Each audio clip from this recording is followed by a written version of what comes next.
सुन लेना अरज हमार।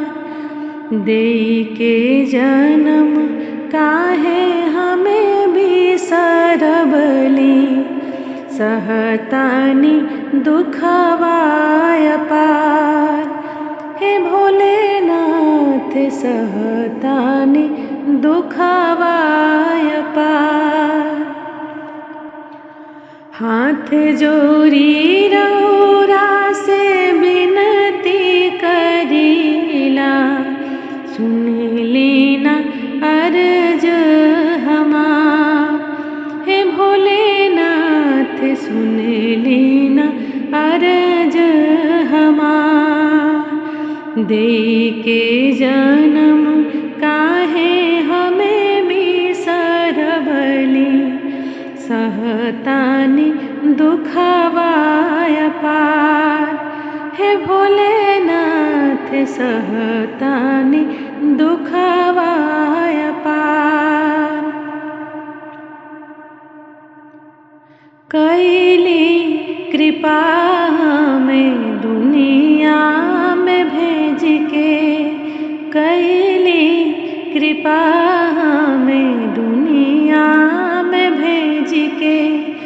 अतना दिन रखली रउआ हमके सहेज के, कमन कसूर भइल हमरा से भारी, कमन कसूर भइल हमरा से भारी।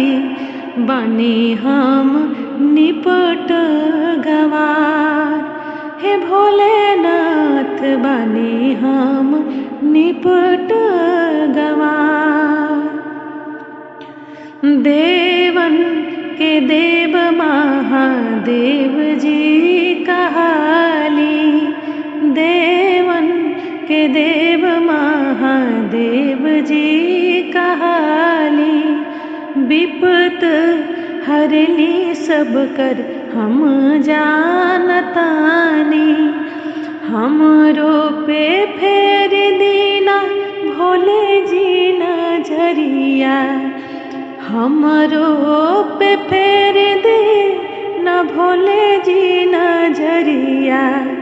जिंदगी परल माझधार, हे भोलेनाथ जिंदगी परल माझधार।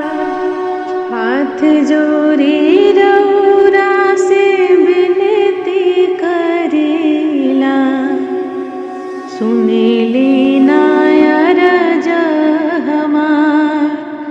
हे भोलेनाथ सुन लेना अरज हमार। देई के जन्म काहे हमें बिसरबली, सहतानी दुखवाय पार। हे भोलेनाथ सहतानी दुखवाय पार। अगर आपको ये वीडियो पसंद आई हो तो वीडियो को लाइक करें, कमेंट करें और अपने दोस्तों के साथ शेयर करें। और भी वीडियोस के लिए सब्सक्राइब करें भोजपुरिया रंगोली को और बेल आइकन को दबाएं।